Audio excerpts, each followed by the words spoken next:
Nah, saudara sekalian, itulah cikal bakal mengapa ada bakcang.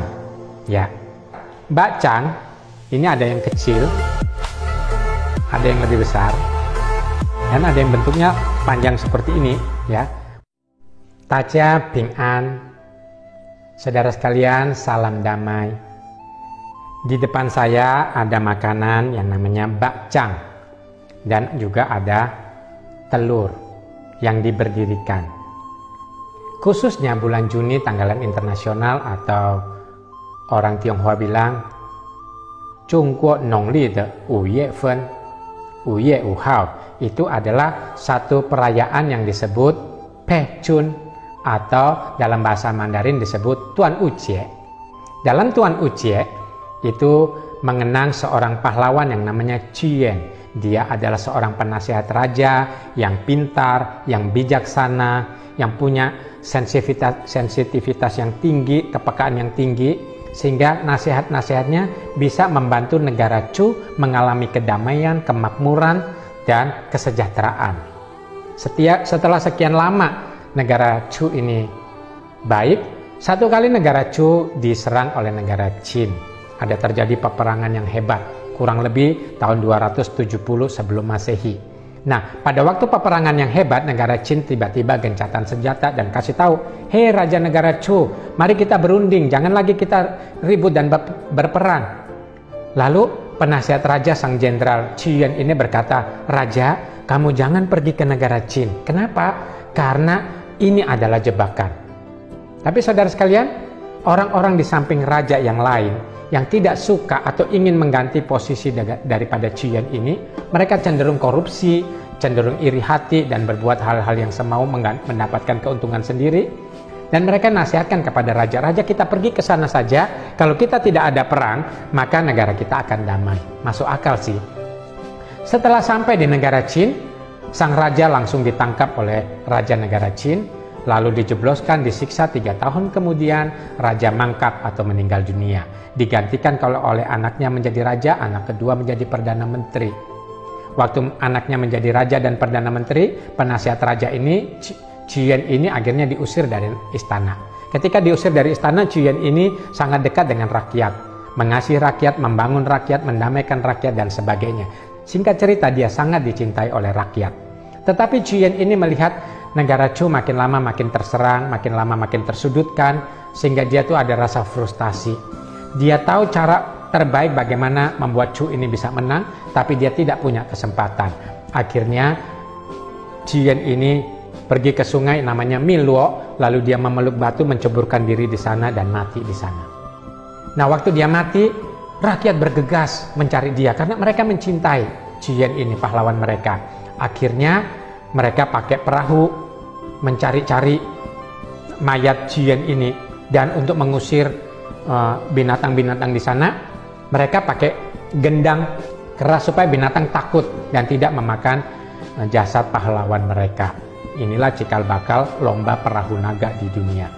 Lalu setelah dicari pakai perahu tidak dapat, mereka mulai frustasi, tapi mereka dapat akal. Bagaimana kalau kita kasih makan ikan-ikan dan ular yang ada di sungai, semua binatang di sungai, supaya mereka tidak makan orang kesayangan kita. Akhirnya mereka membungkus nasi, lalu dibuang ke sungai sebanyak mungkin, dengan harapan kalau binatang-binatang itu kenyang, maka jasad itu tetap utuh. Nah, saudara sekalian, itulah cikal bakal mengapa ada bakcang. Ya, di dalam perayaan Tuan Ucie atau Pei Chun ada 4 tradisi. Yang pertama adalah Chongliang atau mandi siang. Jadi di antara jam 11 sampai jam 13 siang pada waktu bulan 5 tanggal 5 tanggalan Chinese, itu diyakini bahwa pada waktu mandi siang itu akan membuat banyak penyakit di tubuh kita itu turun. Itu keyakinan, ya, keyakinan di situ. Walaupun kita tidak percaya mistis dan sebagainya, tapi ini kan tradisi, ya. Kita percaya bahwa berkat kesembuhan datangnya daripada Tuhan dan kita pakai obat untuk menyembuhkan kita. Yang kedua adalah tradisi memberdirikan telur, ya.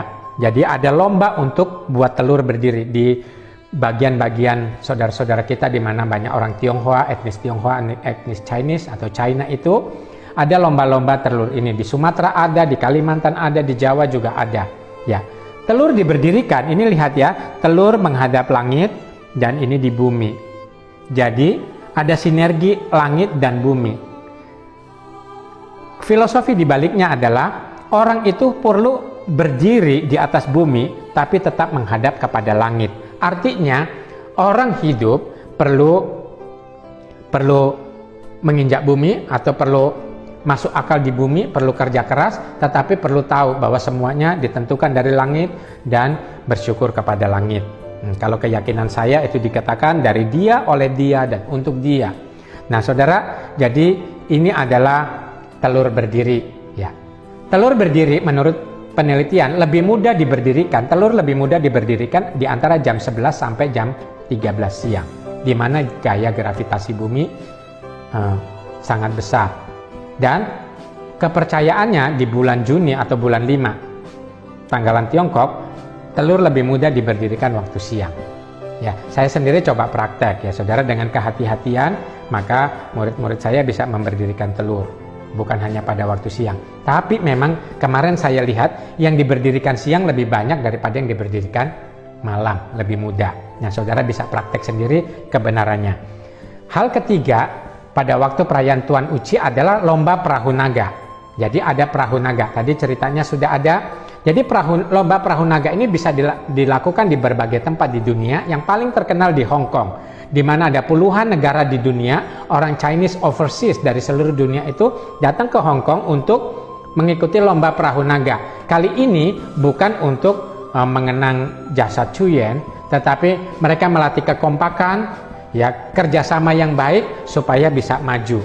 Jadi kalau negara mau maju perlu kompak dari berbagai unsur, dari berbagai latar belakang etnis dan ras. Perlu kerjasama, perlu berjuang mencapai satu tujuan, baru bisa cepat diantar sampai tujuan. Itu filosofinya. Jadi kalau kita mencintai negara, seperti Tuan Uci adalah Hari Cinta Negara, maka kita perlu kerjasama, perlu kerja keras demi satu tujuan. Maka hal itu bisa lebih baik. Dan yang paling menarik adalah bakcang. Nah saudara, bakcang ini ada yang kecil, ada yang lebih besar, dan ada yang bentuknya panjang seperti ini, ya, panjang dan besar. Bisa makan 2 orang. Kalau orang suka makan 2 piring, ini cocok makan ini. Nah saudara, bakcang itu bagaimana cara membuatnya?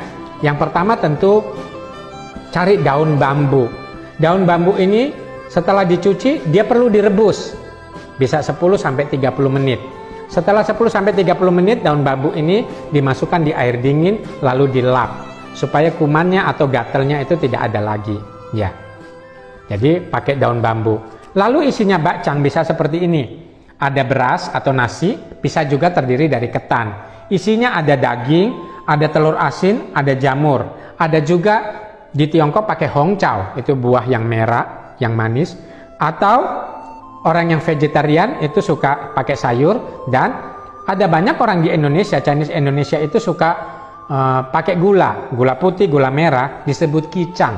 Ya, saudara, jadi mereka makan. Apapun isinya, ini namanya bakcang. Bakcang adalah istilah dari provinsi Fujian di negeri China atau istilah dialek Hokkien.